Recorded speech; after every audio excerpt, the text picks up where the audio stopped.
श्री शिव पुराण वायव्य संहिता अध्याय 12 पंचाक्षर मंत्र के महात्म्य का वर्णन। श्री कृष्ण बोले, सर्वज्ञ महर्षि प्रवर, आप संपूर्ण ज्ञान के महासागर हैं। अब मैं आपके मुख से पंचाक्षर मंत्र के महात्म्य का तत्वतः वर्णन सुनना चाहता हूँ। उपमन्यु ने कहा, देवकी नंदन, पंचाक्षर मंत्र के महात्म्य का वर्णन तो 100 करोड़ वर्षों में भी नहीं किया जा सकता, अतः संक्षेप में इसकी महिमा सुनो। वेद में तथा शैवागम में दोनों जगह यह षडाक्षर मंत्र समस्त शिव भक्तों के संपूर्ण अर्थ का साधक कहा गया है। इस मंत्र में अक्षर तो थोड़े ही हैं, परंतु यह महान अर्थ से संपन्न है।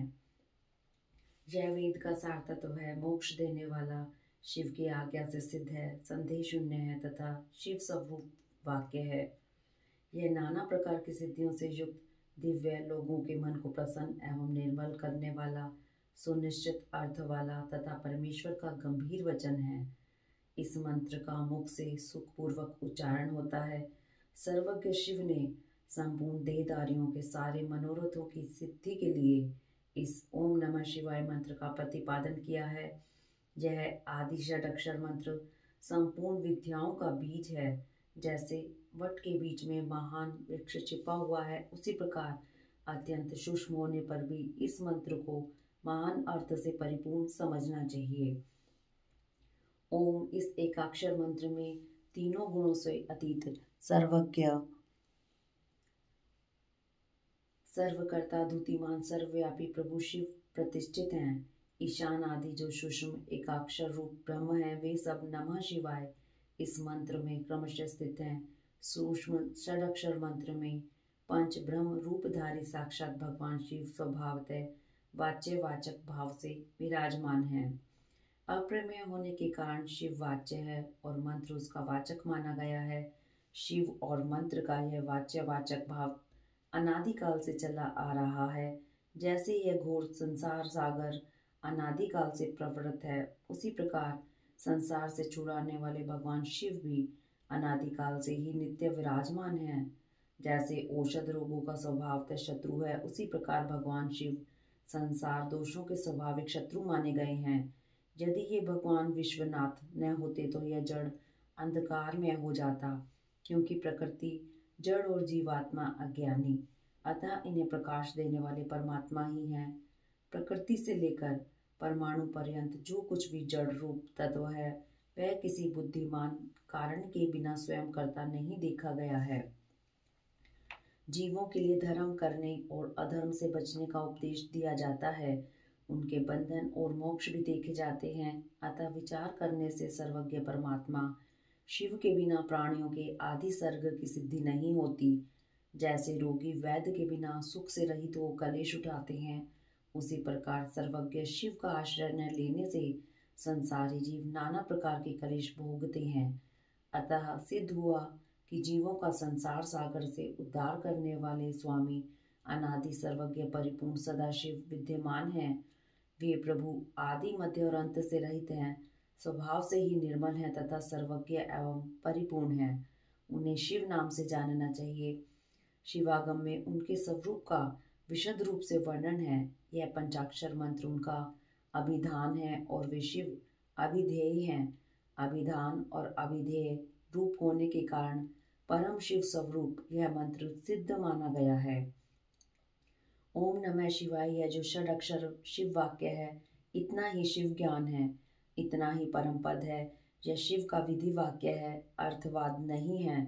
यह उन्हीं शिव का स्वरूप है जो सर्वज्ञ परिपूर्ण और स्वभावतः निर्मल है, जो समस्त लोगों पर अनुग्रह करने वाले हैं। वे भगवान शिव झूठी बात कैसे कह सकते हैं?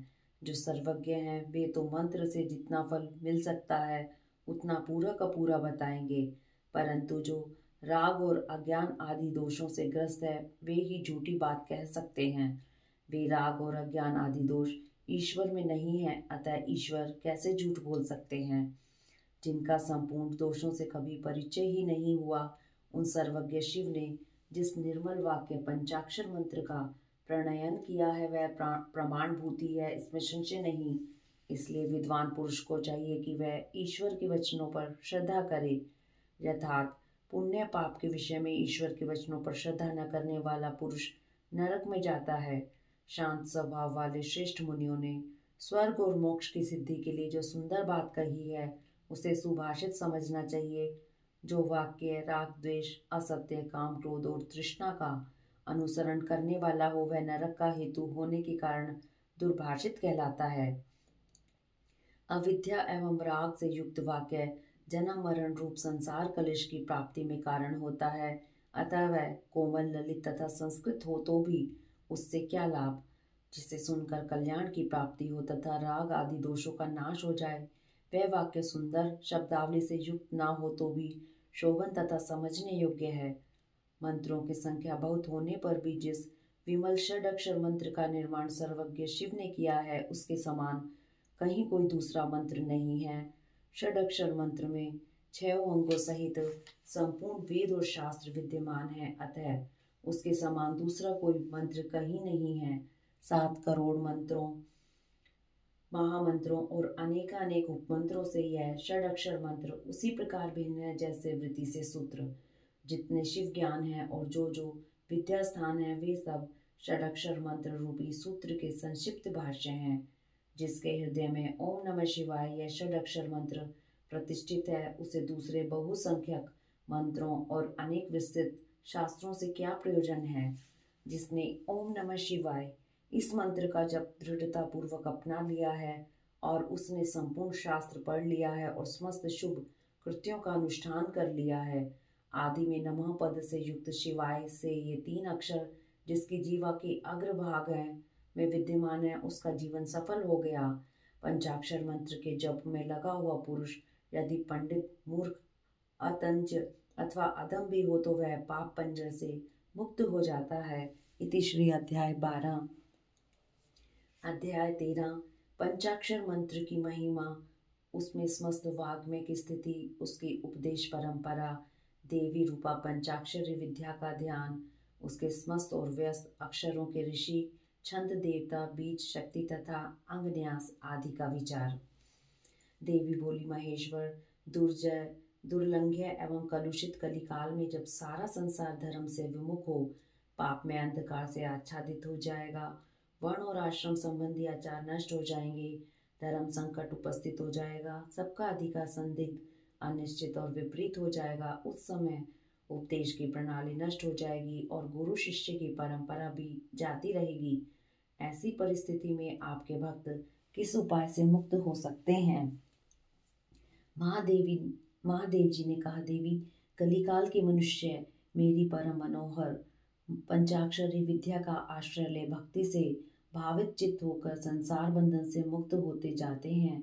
जो अकथनीय और अचिंतनीय है, उन मानसिक वाचिक और शारीरिक दोषों से जो दूषित कृतघ्न निर्दय छली लोभी और कुटिल चित्त है, वे मनुष्य भी यदि मुझ में मन लगाकर मेरी पंचाक्षरी विद्या का जप करेंगे उनके लिए वह विद्या ही संसार भय से तारने वाली होगी।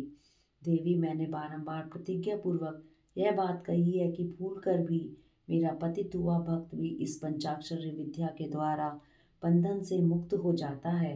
देवी बोली, यदि मनुष्य पतित होकर सर्वदा कर्म करने के योग्य न रह जाए तो उसके द्वारा किया गया कर्म नरक की ही प्राप्ति कराने वाला होता है। ऐसी दशा में पतित मानव इस विद्या द्वारा कैसे मुक्त हो सकता है। महादेव जी ने कहा, सुंदरी, तुमने बहुत अच्छी बात पूछी है, अब इसका उत्तर देता हूँ। पहले मैंने इस विषय को कभी गोपनीय समझकर अब तक प्रकट नहीं किया था। यदि पतित मनुष्य मोहवश अन्य मंत्रों के उच्चारण पूर्वक मेरा पूजन करे तो वह निसंदेह नरकगामी हो सकता है, किंतु पंचाक्षर मंत्र के लिए ऐसा प्रतिबंध नहीं है। जो केवल जल पीकर और हवा खाकर तप करते हैं तथा दूसरे लोग जो नाना प्रकार के व्रतों द्वारा अपने शरीर को सुखाते हैं, उन्हें इन व्रतों द्वारा मेरे लोक की प्राप्ति नहीं होती, परंतु जो भक्ति पूर्वक पंचाक्षर मंत्र से ही एक बार मेरा पूजन कर लेता है वह भी इस मंत्र के ही प्रताप से मेरे धाम में पहुंच जाता है। इसलिए तप, यज्ञ, व्रत और नियम पंचाक्षर द्वारा मेरे पूजन की करोड़वीं कला के समान भी नहीं है। कोई बद्ध हो या मुक्त, जो पंचाक्षर मंत्र के द्वारा मेरा पूजन करता है वह अवश्य ही संसार पाश से छुटकारा पा जाता है। देवी ईशान आदि 5 ब्रह्म जिसके अंग हैं वह षडाक्षर या पंचाक्षर मंत्र के द्वारा जो भक्ति भाव से मेरा पूजन करता है वह मुक्त हो जाता है। कोई पतित हो या अपतित वह इस पंचाक्षर मंत्र के द्वारा मेरा पूजन करे। मेरा भक्त पंचाक्षर मंत्र का उपदेश गुरु से ले चुका हो या नहीं, वह क्रोध को जीतकर इस मंत्र के द्वारा मेरी पूजा किया करे। जिसने मंत्र की दीक्षा नहीं ली है उसकी अपेक्षा दीक्षा लेने वाला पुरुष कोटि कोटि गुना अधिक माना गया है। अतः देवी दीक्षा लेकर ही इस मंत्र से मेरा पूजन करना चाहिए। जो इस मंत्र की दीक्षा लेकर मैत्री मुदिता आदि गुणों से युक्त तथा ब्रह्मचर्य परायण हो भक्ति भाव से मेरा पूजन करता है वह मेरी समता प्राप्त कर लेता है। इस विषय में अधिक कहने से क्या लाभ। मेरे पंचाक्षर मंत्र में सभी भक्तों का अधिकार है, इसलिए वह श्रेष्ठतर मंत्र है। पंचाक्षर के प्रभाव से ही लोक वेद महर्षि सनातन धर्म देवता तथा यह संपूर्ण जगत टिके हुए हैं। देवी प्रलय काल आने पर जब चराचर जगत नष्ट हो जाता है और सारा प्रपंच प्रकृति में मिलकर वहीं लीन हो जाता है तब मैं अकेला ही स्थित रहता हूँ, दूसरा कोई नहीं रहता।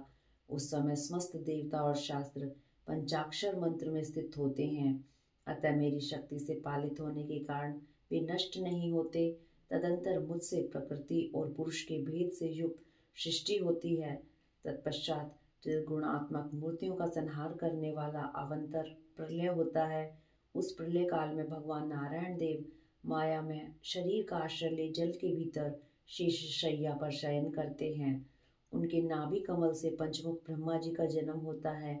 ब्रह्मा जी तीनों लोकों की सृष्टि करना चाहते थे किंतु कोई सहायक न होने से उसे नहीं कर पाते थे। तब उन्होंने पहले अमित तेजस्वी 10 महर्षियों की सृष्टि की जो उनके मानस पुत्र कहे गए हैं। उन पुत्रों की सिद्धि बढ़ाने के लिए पितामह ब्रह्मा ने मुझसे कहा, महादेव महेश्वर मेरे पुत्रों को शक्ति प्रदान कीजिए।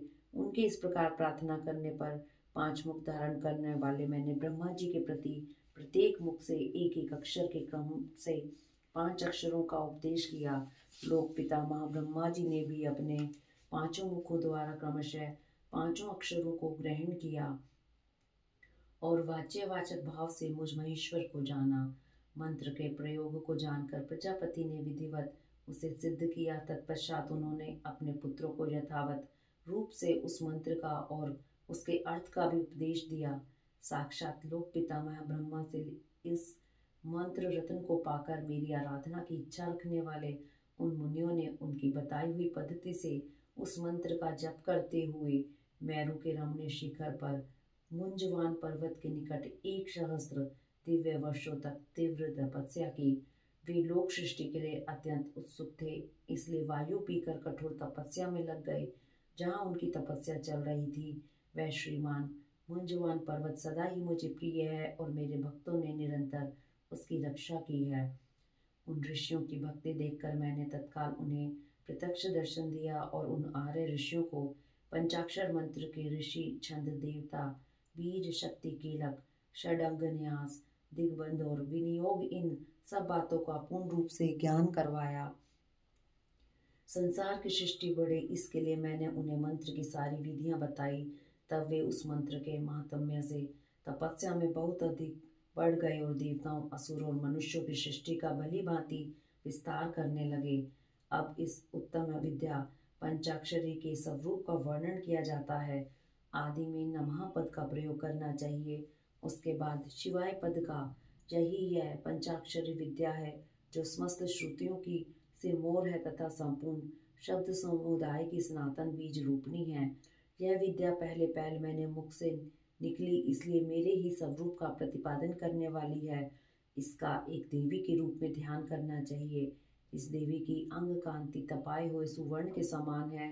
इसके बीच पयोधर ऊपर को उठे हुए हैं। यह 4 भुजाओं और 3 नेत्रों से सुशोभित है। इसके मस्तक पर बाल चंद्रमा का मुकुट है। 2 हाथों में पद्म और उत्पल है। अन्य 2 हाथों में वरद और अभय की मुद्रा है। मुखाकृति सौम्य है। यह संपूर्ण शुभ लक्षणों से संपन्न तथा आभूषणों से विभूषित है। श्वेत कमल के आसन पर विराजमान है। इसके काले काले घुंघराले केश बड़ी शोभा पा रहे हैं। इसके अंगों में 5 प्रकार के वर्ण हैं जिनकी रश्मियां प्रकाशित हो रही हैं। वे वर्ण हैं पीत, कृष्ण, ध्रुम, स्वर्णिम तथा रक्त। इन वर्णों का यदि पृथक पृथक प्रयोग हो तो इन्हें बिंदु और नाद से विभूषित करना चाहिए। बिंदु की आकृति अर्धचंद्र के समान है और नाद की आकृति दीप शिखा के समान सुमुखी। यूं तो इस मंत्र के सभी अक्षर बीज रूप हैं, तथापि उनमें दूसरे अक्षर को इस मंत्र का बीज समझना चाहिए। दीर्घ स्वर पूर्वक जो चौथा वर्ण है उसे कीलक और पांचवें वर्ण को शक्ति समझना चाहिए। इस मंत्र के वामदेव ऋषि हैं और पंक्ति छंद है वरानने, मैं शिव ही इस मंत्र का देवता हूँ। वरारोहे, गौतम, अत्रि, विश्वामित्र, अंगिरा और भरद्वाज ये नकार आदि वर्णों के क्रमशः ऋषि माने गए हैं। गायत्री, अनुष्टुप, त्रिष्टुप, बृहति और विराट ये क्रमशः पांचों अक्षरों के छंद हैं। इंद्र, रुद्र, विष्णु, ब्रह्म और स्कंद ये क्रमशः उन अक्षरों के देवता हैं। वरानने, मेरे पूर्व आदि चारों दिशाओं के तथा ऊपर के पांचों मुख इन नकार आदि अक्षरों के क्रमशः स्थान हैं। पंचाक्षर मंत्र का पहला अक्षर उदात है, दूसरा और चौथा भी उदात ही है, पांचवा सवृत है और तीसरा अक्षर अनुदात माना गया है। इन पंचाक्षर मंत्र के मूल विद्या शिव, शैव सूत्र तथा पंचाक्षर नाम जाने। शैव शिव संबंधी बीज प्रणव मेरा विशाल हृदय है। नकार सिर कहा गया है, मकार शिखा है, शीख व च व नेत्र है और यकार अस्त्र है। इन वर्णों के अंत में अंगों के चतुर्थ अंत रूप के क्रमशः नमः, स्वाहा, वषट, हुम, वोषट और फट जोड़ने से अंग न्यास होता है। देवी, थोड़े से भेद के साथ यह तुम्हारा भी मूल मंत्र है। उस पंचाक्षर मंत्र में जो पांचवा वर्ण य है उसे 12वें स्वर से विभूषित किया जाता है, अर्थात नमः शिवाय के स्थान में नमः शिवाय कहने से यह देवी का मूल मंत्र हो जाता है। अतः साधक को चाहिए कि वह इस मंत्र से मन, वाणी और शरीर के भेद से हम दोनों का पूजन, जप और होम आदि करे। मन आदि के भेद से यह पूजन 3 प्रकार का होता है, मानसिक, वाचिक और शारीरिक। देवी, जिसकी जैसी समझ हो, जिसे जितना समय मिल सके, जिसकी जैसी बुद्धि, शक्ति, संपत्ति, उत्साह एवं योग्यता और प्रीति हो, उसके अनुसार वह शास्त्र विधि से जब कभी, जहाँ कहीं अथवा जिस किसी भी साधना द्वारा मेरी पूजा कर सकता है, उसकी की हुई वह पूजा उसे अवश्य मोक्ष की प्राप्ति करा देगी। सुंदरी, मुझ में मन लगाकर जो कुछ क्रम या व्युत क्रम से किया गया हो वह कल्याणकारी तथा मुझे प्रिय होता है, तथापि जो मेरे भक्त हैं और कर्म करने में अत्यंत विवश असमर्थ नहीं हो गए हैं, उनके लिए सब शास्त्रों में मैंने ही नियम बनाया है, उस नियम का उन्हें पालन करना चाहिए। अब मैं पहले मंत्र की दीक्षा लेने का शुभ विधान बता रहा हूँ, उसके बाद बिना मंत्र जप निष्फल होता है और जिसके होने से जप कर्म अवश्य सफल होता है। इति श्री अध्याय 13। हरिओम तत्सत।